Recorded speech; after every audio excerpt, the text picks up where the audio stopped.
एक बंदा है जो अपने घर का सोल कमाने वाला है, अकेला कमाने वाला है, बाइक पे जा रहा था, एक्सीडेंट हुआ और मजीद किसी वजह से टांग काटनी पड़ गई, ये बाजू काटना पड़ गया, तो अब उसकी ट्रेजेक्टरी बिल्कुल चेंज हो जाएगी। सेहत की बात और बीमारी से आगाही शो में आप सबको खुशामदीद।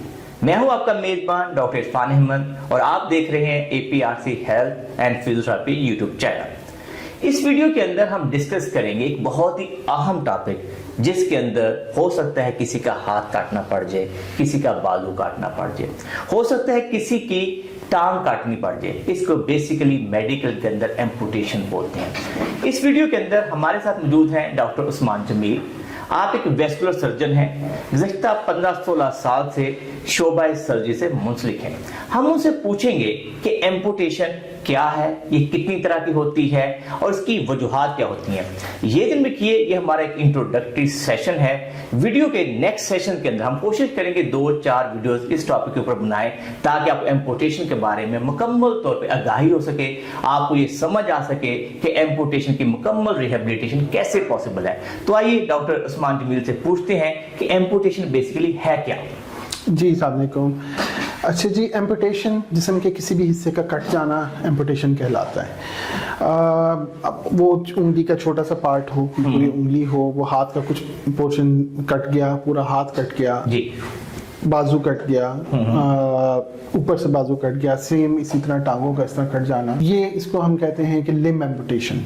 और ये बड़ा जो मेजर एक वो है, हमारी बहुत बड़ा मसला है ये।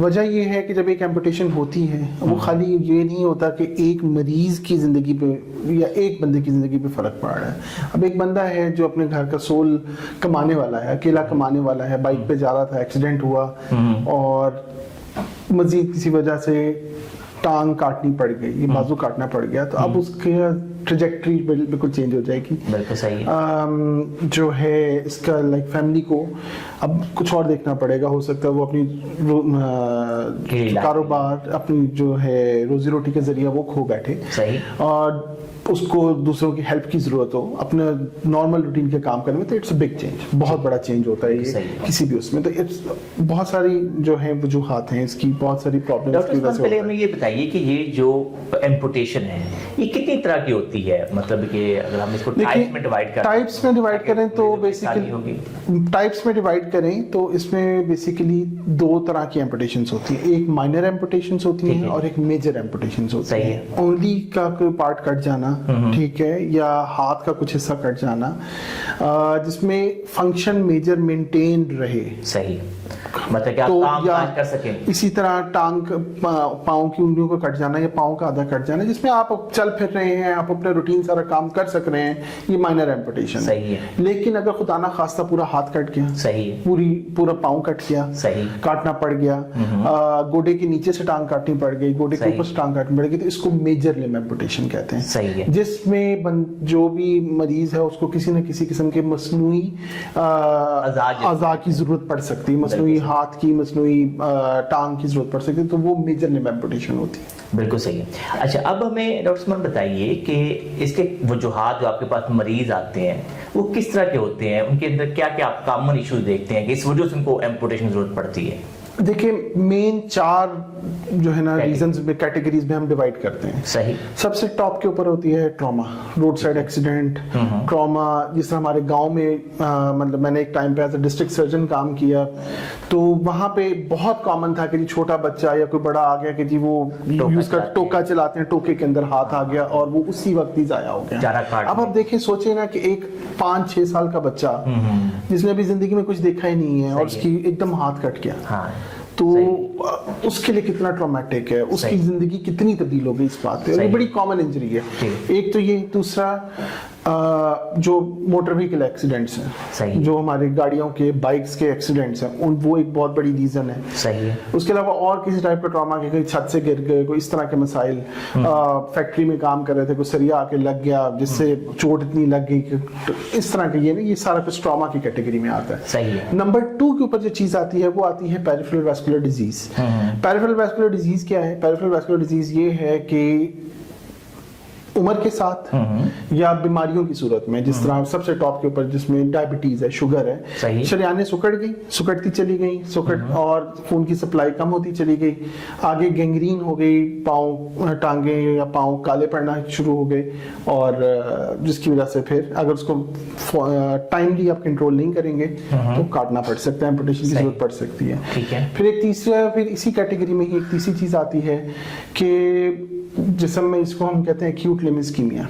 एक्यूट लिम्ब इस्कीमिया क्या होता है कि दिल की धड़कन में कोई तब्दीली आई, धड़कन ऊपर नीचे हो गई, तरतीब में नहीं रही, बेतरतीब हो गई, जिसकी वजह से कोई क्लॉट बनते हैं दिल के अंदर, वो आके बाजू में या टांगों में कहीं पे आके फंस के और एकदम खून की सप्लाई बंद हो, और वो उसमें बड़ा टाइम शॉर्ट होता है। अगर वो नहीं टाइमली पहुंच पाते तो उसमें भी हो सकता है कि हमें टांग काटने की जरूरत पड़ जाए। Number 4, infection. तो ऐसी इन्फेक्शन हो गई है जिसकी वजह से जो फैल रही है, मरीज की जान को खतरे में डाल रही है, तो उसमें हमें इमरजेंसी में टांग काटनी पड़ सकती है। इन्फेक्शन में से कौन सी वाली इन्फेक्शन की बात करें? पूरी बॉडी में कोई भी इन्फेक्शन नहीं, सिर्फ टांग के ऊपर। टांग या जो भी पार्ट है जिसके बारे में हम बात कर रहे हैं, जिसकी एम्पुटेशन हम प्लान कर रहे हैं, उसकी इन्फेक्शन। अच्छा, ठीक है। और लास्ट है आपकी हड्डियों या पट्ठों के कैंसर। सही। उनमें बाजुकात एंड स्टेजेस के ऊपर मरीज की जान बचाने के लिए एम्पुटेशन की जरूरत पड़ सकती है। ठीक है डॉक्टर उस्मान, बताइए कि क्या एम्पुटेशन से बच सकते हैं, क्या लिम्ब को बचाया जा सकता है?